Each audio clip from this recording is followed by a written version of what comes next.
Hello students, welcome to chemistry made easy. आज हम class 10th का चैप्टर नंबर 3 पढ़ेंगे, metals and non metals. Last lecture तक बच्चों हमने डिस्कस कर लिया था कि नॉन मेटल्स क्या होते हैं, नॉन मेटल की क्या क्या फिजिकल प्रॉपर्टीज़ होती है और मेटल एंड नॉन मेटल्स अपने जनरल ट्रेंड को नहीं फॉलो करते हैं या फिर कुछ एक्सेप्शंस हमने पढ़े थे। ठीक है, आज हम यहाँ पर पढ़ेंगे chemical properties of the metal, कि जब भी मेटल किसी भी एलिमेंट या फिर कंपाउंड के साथ में रिएक्शन शो करता है तो क्या क्या यहाँ पर अपने को प्रोडक्ट्स मिलेंगे, वही क्या होती है बच्चों, केमिकल प्रॉपर्टीज़ होती है। तो आइए हम यहाँ पर फर्स्ट केमिकल प्रॉपर्टी के बारे में डिस्कस करते हैं। फर्स्ट केमिकल प्रॉपर्टी बच्चों, रिएक्शन विद द एयर। यहाँ पर आपको ये समझना है कि एयर से जब भी रिएक्शन हो रही है, मतलब यहाँ पे रिएक्शन किससे बात कर रहे हैं हम, ऑक्सीजन के साथ में रिएक्शन। ठीक है, इसीलिए देखो यहाँ पर जो भी रिएक्शन है वो किससे करवा रखी है, हमने O2 के साथ में करवा रखी है। अब सेकेंड चीज़ ये कि जब भी मेटल किसी ऑक्सीजन के साथ में रिएक्शन करेगा तो क्या फॉर्म करेगा, मेटल ऑक्साइड। फॉर एग्जाम्पल मैं यहाँ पर बोलूँ मैग्नीशियम और ऑक्सीजन, अगर ये दोनों रिएक्शन करेंगे तो क्या बना लेंगे, मैग्नीशियम ऑक्साइड। मैं बोलूँ कि अगर सोडियम और ऑक्सीजन रिएक्शन शो करेंगे तो क्या बना लेंगे, सोडियम ऑक्साइड। इसका मतलब जिस भी मेटल से आप रिएक्शन करवाओगे उसका क्या बन जाएगा बच्चों, ऑक्साइड बन जाएगा। ठीक है, यही क्या है हमारे यहाँ पे मेटल और ऑक्सीजन की रिएक्शन। सबसे फर्स्ट रिएक्शन देखते हैं बच्चों हम यहाँ पे कि जब कॉपर O2 से रिएक्शन शो करता है तो क्या मतलब जब रिएक्ट करेगा तो क्या बनाएगा, CuO, that is copper oxide. यहाँ पर बात करें मैग्नीशियम की तो मैग्नीशियम जब O2 से रिएक्शन करेगा तो क्या बनाएगा, MgO। जिन भी स्टूडेंट्स को ये जो कंपाउंड्स के फॉर्मूलाज है ये लिखने में दिक्कत है या फिर प्रॉब्लम आती है अगर आपको, तो आई बटन में मैं आपको एक लिंक दे दूँगी। उस लिंक के अंदर सबसे पहले मैंने वहाँ पे इनकी वैलेंसी बताई है, फिर मैंने रूल्स बताए हैं कि कोई भी हमें केमिकल नेम गिवन है तो हम उसका केमिकल फार्मूला किस तरीके से लिख सकते हैं। ठीक है, तो आप सीख सकते हैं अगर आपको नहीं आता है तो देखो, अगर सोडियम की रिएक्शन में ऑक्सीजन के साथ करवाऊँ तो यहाँ पर क्या बन जाएगा, सोडियम ऑक्साइड। अगर मैं एल्यूमिनियम की रिएक्शन O2 से करवाऊँ तो यहाँ पर क्या बन जाएगा, एल्यूमिनियम का ऑक्साइड। मतलब ये समझ में आ गया कि मेटल ऑक्सीजन के साथ में रिएक्शन करके उनके रिस्पेक्टिव ऑक्साइड्स बना लेते हैं। ठीक है, तो ये हमारी बेसिक सी रिएक्शंस कंप्लीट होती है। अब यहाँ पे एक बहुत ही इंपॉर्टेंट पॉइंट बच्चों कि metal oxides are basic in nature. हमें कैसे पता चलेगा कि मेटल ऑक्साइड्स बेसिक होते हैं। ठीक है, तो यहाँ एक बहुत सिंपल सा कॉन्सेप्ट यूज़ में आता है। जब भी आपको चेक करना हो कि कोई भी कंपाउंड एसिड है या बेस, ठीक है, तो आप क्या करेंगे, मान लो यहाँ पे मेटल के ऑक्साइड की बात कर रहे हैं तो मेटल का ऑक्साइड लिया और कहाँ डिसॉल्व कर दिया मैंने, वाटर के अंदर। अगर वाटर के अंदर डिसॉल्व करते से ही एक बेस बन गया, मतलब मेटल के ऑक्साइड किस नेचर के हैं, बेसिक नेचर के हैं। मान लो कि कोई कंपाउंड एसिडिक नेचर का, तो कैसे चेक करोगे, बहुत ईजी, कुछ भी नहीं करना है। जो भी आपने कंपाउंड है उसे लिया, उसे वाटर के अंदर डिसॉल्व किया, जैसे ही वाटर के अंदर डिसॉल्व करोगे तो एक एसिड बन जाएगा। मतलब क्या कंफर्म हो जाएगा कि जो भी कंपाउंड आपने लिया था वो किस नेचर का है बच्चों, एसिडिक नेचर का है। राइट, तो वही कॉन्सेप्ट हम यहाँ पर भी लगाएंगे। हमने क्या किया यहाँ पर, Na2O जो कि क्या है बच्चों, मेटल का ऑक्साइड है। जैसे ही इस ऑक्साइड को आपने वाटर के अंदर डिसॉल्व किया तो किसका फॉर्मेशन हो गया, एक बेस का फॉर्मेशन हो गया। और जब एक बेस बन गया तो हम क्या बोल सकते हैं, किस नेचर का रहा होगा, बेसिक नेचर का रहा होगा। NaOH, आपने NaOH का नाम भी सुना होगा, इसे हम क्या बोलते हैं बच्चों, सोडियम हाइड्रोक्साइड। ठीक है, which is a strong base. बात करते हैं K2O की, तो K2O को जब आप वाटर के अंदर डिसॉल्व करते हैं तो क्या बना लेता है, ये KOH। ठीक है, ये जो KOH है ये वापस से क्या होगा बच्चों, एक स्ट्रॉन्ग बेस है। इसका मतलब K2O क्या होगा, K2O is a basic oxide. Clear है, तो ये आपको ध्यान रखना है यहाँ पर। अब बच्चों मेटल के कुछ ऑक्साइड्स ही कैसे होते हैं, बेसिक नेचर के होते हैं, कुछ वापस से कैसे होंगे। एक नई टर्म सीखेंगे हम यहाँ पर जिसे हम बोलते हैं एम्फोटेरिक। क्या बोलते हैं बच्चों, जिसे हम यहाँ पर एम्फोटेरिक बोलते हैं। एम्फोटेरिक ऑक्साइड्स को आप ऐसे समझ लो कि गिरगिट ऑक्साइड्स होते हैं। मतलब गिरगिट ऑक्साइड का मतलब हुआ कि सिचुएशन के अकॉर्डिंग अपने कलर को चेंज कर लेंगे, इसीलिए इनका नाम क्या है यहाँ पे, एम्फोटेरिक है। इसका मतलब क्या होगा कि मान लो कि हम बात कर रहे हैं Al2O3 की, ठीक है। अगर Al2O3 किसी एसिड के साथ में है तो खुद क्या बन जाएगा बच्चों, बेस। और अगर ये किसी बेस के साथ में तो खुद क्या बन जाएगा बच्चों, एसिड। इसीलिए इसका नाम क्या रखा हमने यहाँ पे, एम्फोटेरिक ऑक्साइड, कि ये एज ए एसिड भी एक्ट कर सकते हैं, एज ए बेस भी एक्ट कर सकते हैं।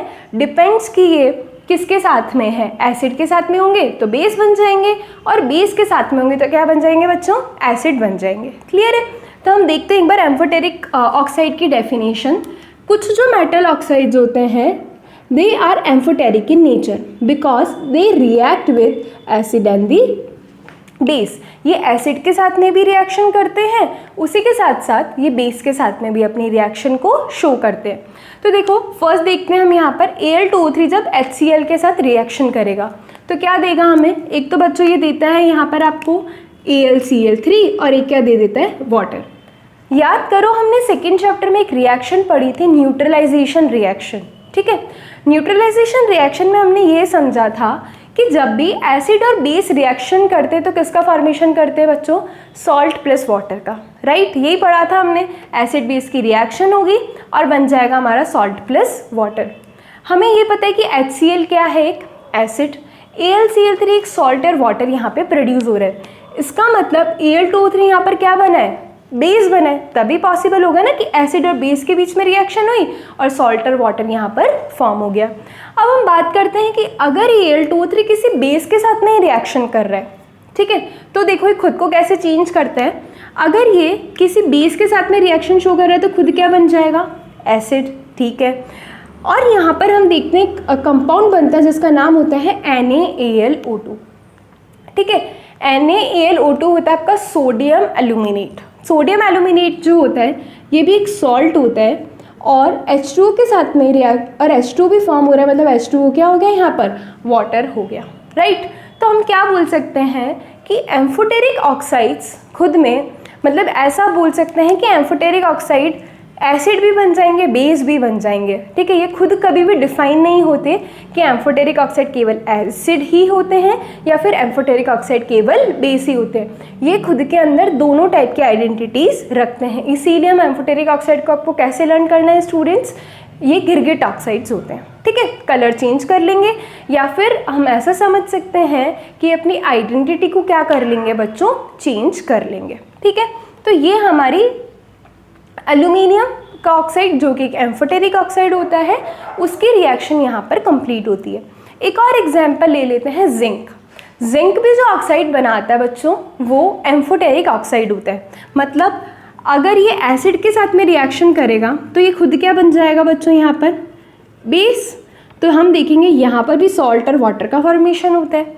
अगर मैं बात करूँ ZNO कि NaOH से रिएक्शन कर रहा हूँ, NaOH क्या होता है बच्चों, एसिड होगा या बेस होगा, ऑब्वियसली बेस होगा।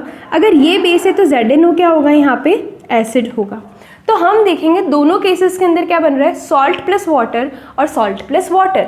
यहाँ पर जो सॉल्ट बनेगा ZNO और NaOH की रिएक्शन से, ठीक है, वो होता है हमारा Na2ZnO2 जिसका नाम होता है सोडियम जिंकेट। तो अल्टीमेटली बन तो अपना सॉल्ट ही रहा है। इसका मतलब हम ये बोल सकते हैं यहाँ से भी कि amphoteric oxides they can act as a acid as well as a base depending upon the condition with which compound they are reacting, ठीक है। वो एसिड के साथ में रिएक्शन कर रहे हैं या फिर बेस के साथ में रिएक्शन कर रहे हैं, ठीक है। तो ये हमारे यहाँ पर एक बार के लिए जो बेसिक ऑक्साइड्स हैं और एम्फोटेरिक ऑक्साइड्स हैं उनकी रिएक्शन कंप्लीट होती है। स्टूडेंट्स यहाँ हम डिस्कस करेंगे कि किस तरीके से अलग अलग मेटल्स ऑक्सीजन के साथ रिएक्शन करके अलग अलग ऑक्साइड्स बनाते हैं। कुछ ऑक्साइड्स की रिएक्टिविटी ज़्यादा होती है, कुछ ऑक्साइड की रिएक्टिविटी कम होती है। तो आइए हम यहाँ पर समझते हैं। सबसे फर्स्ट पॉइंट डिस्कस करते हैं बच्चों हम यहाँ पर, वो है sodium and potassium are stored in the kerosene oil. देखो जब भी सोडियम ऑक्सीजन के साथ में रिएक्शन करेगा तो क्या बना लेगा बच्चों, Na2O, ठीक है, जिसे हम बोलते हैं सोडियम ऑक्साइड। अगर मैं बात करूँ पोटेशियम की तो पोटेशियम ऑक्सीजन से रिएक्शन करके K2O और पोटेशियम ऑक्साइड का फॉर्मेशन करता है। ये दोनों ऑक्साइड बच्चों इतने ज़्यादा रिएक्टिव होते हैं कि अगर आप इन्हें एयर में रखेंगे, ठीक है, मान लो जैसे ही आपने इन ऑक्साइड को, मतलब ये सोडियम और पोटेशियम एयर में पड़े होंगे तो ये ऑक्साइड बना लेंगे। ये ऑक्साइड इतने ज़्यादा रिएक्टिव होते हैं कि दे कैच फायर। क्या होंगे बच्चों? ये आग पकड़ के जलना स्टार्ट कर देंगे। इसीलिए आप ऑब्जर्व करेंगे कि सोडियम और पोटेशियम को आप कभी भी एयर के अंदर स्टोर नहीं कर सकते। तो फर्स्ट पॉसिबिलिटी की हमने बात करी। अब हम नेक्स्ट वीडियो लेक्चर के अंदर पढ़ेंगे the reaction of metal with water, कि मेटल्स वाटर के साथ किस तरीके से रिएक्शन शो करते हैं। तो वहाँ हम पढ़ेंगे कि मेटल्स को हम मतलब लाइक सोडियम और पोटेशियम इनको वाटर के अंदर भी नहीं स्टोर कर सकते, इसीलिए इनको स्टोर करने के लिए हम किसकी हेल्प लेते हैं? केरोसिन ऑयल की। केरोसिन ऑयल की रिएक्टिविटी बहुत ही कम होती है, नॉन रिएक्टिव होता है ये, इसीलिए हम इसको सोडियम और पोटेशियम को स्टोर करने के लिए काम में लेते हैं। जनरली जो केमिस्ट्री लैब्स होती है वहाँ पर सोडियम और पोटेशियम केरोसिन ऑयल के अंदर ही स्टोर्ड रहता है। तो बहुत बार एग्जाम में बच्चों आपका एक क्वेश्चन आता है कि why sodium and potassium is stored in the kerosene oil. तो क्या आपको रीज़न मिल गया इसका? क्योंकि सोडियम और पोटेशियम की रिएक्टिविटी इतनी ज़्यादा होती है, they form oxides and they are highly explosive in nature. इसी वजह से हम देखते हैं यहाँ पर कि इनको स्टोर करने के लिए हम केरोसिन ऑयल की हेल्प लेते हैं। ये बच्चों हमारा फर्स्ट पॉइंट कंप्लीट होता है। सेकेंड पॉइंट हम देखेंगे कुछ मेटल्स जैसे कि एल्यूमिनियम, जिंक, मैग्नीशियम, ये सब ऑक्सीजन से किस तरीके से रिएक्शन करते हैं। हम बात करें अगर मैग्नीशियम की, तो हमने चैप्टर 1 के अंदर पढ़ा था कि मैग्नीशियम हमेशा मैग्नीशियम रिबन की फॉर्म में मिलता है। ठीक है, तो हम मान लीजिए कि ये जो है ये क्या है, यहाँ पे ये एक मैग्नीशियम रिबन है। जब ये ऑक्सीजन से रिएक्शन करेगा तो क्या करेगा, ये on it's reaction with oxygen ये खुद के ऊपर एक ऑक्साइड की लेयर बना लेगा। किसकी लेयर बना लेगा बच्चों? ऑक्साइड की लेयर। तो ये किसकी लेयर हो गई यहाँ पे? ऑक्साइड की लेयर। तो हम देखेंगे कि अंदर जितने भी मैग्नीशियम के एटम है, जो मतलब लेयर है, ये जो टॉप लेयर है, इसके अलावा अंदर के जितने भी मैग्नीशियम के एटम होंगे वो सारे क्या रहेंगे बच्चों? सेफ रहेंगे। ठीक है, इसीलिए यहाँ पर लिखा है कि ये जो मेटल्स होते हैं लाइक एल्यूमिनियम, जिंक, मैग्नीशियम, ये खुद पे एक प्रोटेक्टिव लेयर बना लेते हैं और ऑक्सीजन को अंदर वाले जितने भी मेटल्स हैं उनसे रिएक्शन करने के लिए रोक देंगे। ठीक है, मतलब ये लेयर कैसी बन गई? ये एक प्रोटेक्टिव लेयर बन गई। अब हम यहाँ पर देखेंगे बच्चों कि हमने चैप्टर 1 में पढ़ा था कि मैग्नीशियम रिबन के रिएक्शन से पहले उसको सैंड पेपर की हेल्प से रब करना पड़ता है, राइट। तो ऐसा क्यों करना पड़ता है? क्योंकि देखो मैग्नीशियम ऑक्सीजन से रिएक्शन करके इसकी जो सरफेस इस पे क्या बना लेगा? मैग्नीशियम ऑक्साइड बना लेगा। अब हम जब सैंड पेपर से रब करेंगे तो हमें क्या मिल जाएगा? यहाँ पे मैग्नीशियम मिल जाएगा। इसीलिए मैग्नीशियम रिबन को यूज़ में लेने से पहले हम उसे किससे रब करते हैं बच्चों? सैंड पेपर से रब करते हैं। क्लियर है? अब हम थर्ड पॉइंट की बात करते हैं। थर्ड पॉइंट है कॉपर जो होता है डज नॉट बर्न। कॉपर क्या करेगा? कॉपर अपनी सरफेस पे एक ब्लैक कलर की कॉपर ऑक्साइड की लेयर बना लेगा। मान लो कि ये कॉपर की कोई रॉड है, ठीक है, तो हम क्या ऑब्जर्व करेंगे कि यहाँ पर ये जो है बर्न करने से पहले इसके ऊपर इस तरीके से एक ब्लैक कलर के कॉपर की लेयर बना लेगा। ठीक है, तो ये हमारा थर्ड पॉइंट कंप्लीट होता है। बात करते हैं बच्चों लास्ट पॉइंट की। लास्ट पॉइंट है सिल्वर, गोल्ड, प्लैटिनम। ये जो तीनों मेटल्स हैं ये कभी भी ऑक्सीजन से नहीं रिएक्शन शो करते हैं because they are highly unreactive. क्या होते हैं बच्चों ये? They are highly unreactive. ठीक है, और इसे हम ऐसा भी बोल सकते हैं दे आर इनर्ट मेटल्स। कैसे मेटल्स होते हैं बच्चों ये? Inert metal. जैसा कि हमने देखा सोडियम और पोटेशियम हाईली रिएक्टिव मेटल थे, आप उनको ऑक्सीजन मतलब एयर में रख ही नहीं सकते। बट यहाँ पर जब बात करें सिल्वर, गोल्ड, प्लैटिनम की, तो ये यहाँ पर हाईली अनरिएक्टिव होते हैं सोडियम और पोटेशियम के जस्ट ऑपोजिट। ठीक है, और इन्हें इनर्ट भी बोलते हैं। तो हम देखेंगे कि जो भी ज्वेलरी बनाने के लिए काम में लेते हैं तो उसमें जनरली अपना सिल्वर, गोल्ड और प्लैटिनम ही काम आता है, क्योंकि ये ऑक्सीजन से रिएक्शन नहीं करेंगे और जब रिएक्शन नहीं करेंगे तो बहुत सालों तक इनका कुछ भी नहीं बिगड़ेगा। ठीक है, तो ये हमारी मेटल की ऑक्सीजन के साथ में सारी रिएक्शंस कंप्लीट होती है। नेक्स्ट वीडियो लेक्चर के अंदर बच्चों हम reaction with water and then reaction with acid, मतलब ये दोनों रिएक्शन हम मेटल्स के साथ में डिस्कस करेंगे। Thank you.